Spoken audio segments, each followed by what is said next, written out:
Hello guys, आज हम लोग बात करने वाले हैं सी शार्प के एक और इंटरेस्टिंग टॉपिक के बारे में, that is the synchronous versus asynchronous programming. So अगर हम इसे समझने की कोशिश करें तो आप एक एग्जांपल कंसिडर करिए कि आप किसी एटीएम मशीन में हैं, तो वहाँ पे लोगों की लाइन लगी हुई है, राइट। तो होता क्या है कि एक पर्सन एक टाइम पे एंटर करता है, अपनी एटीएम ट्रांजैक्शंस परफॉर्म करता है और बाहर आ जाता है।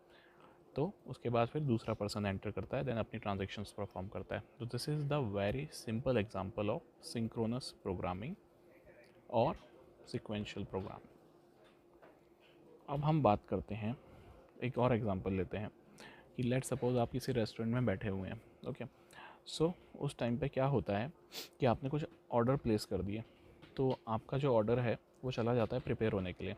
मीन टाइम आपको याद आता है कि अरे मैं एक या दो आइटम और मिस कर गया, मुझे और आइटम्स का ऑर्डर देना है। तो आप क्या करेंगे, फिर से वेटर को बुलाएंगे और दोबारा ऑर्डर दे देंगे। अब थोड़ी देर बाद क्या होता है, आपको कुछ फ्रेंड्स आ गए या आपको कुछ याद आ गया, आपने अगेन ऑर्डर दे दिया। तो होता क्या है कि आपने जो ये 3 ऑर्डर्स दिए हैं, ये तीनों के तीनों ऑर्डर्स ऐसे नहीं है कि पहले एक ऑर्डर बनेगा, देन दूसरा ऑर्डर बनेगा, देन तीसरा बनेगा।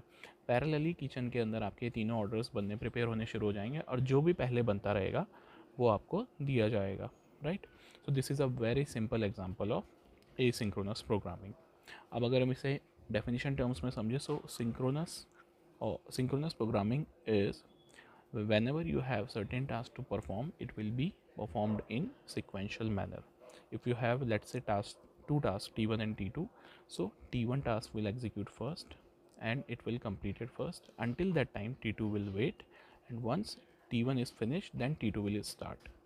And in case of asynchronous programming, if you have a task, if you have a task, it will be divided into subtasks, and all subtasks will be executed parallelly, and the output of those subtasks are compiled and provided to you. This is a very simple thing.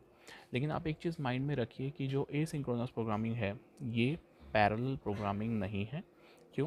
क्योंकि let's suppose आपके पास एक task है, thread. उस thread के अंदर आप क्या करते हैं, उस थ्रेड को ब्रेक करते हैं स्मॉल पार्ट्स में।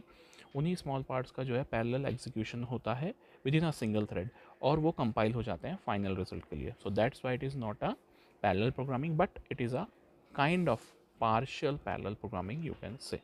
आगे की वीडियोज़ के लिए चैनल को लाइक एंड सब्सक्राइब करते रहिए, फॉलो करते रहिए, कमेंट्स करते रहिए। Thank you.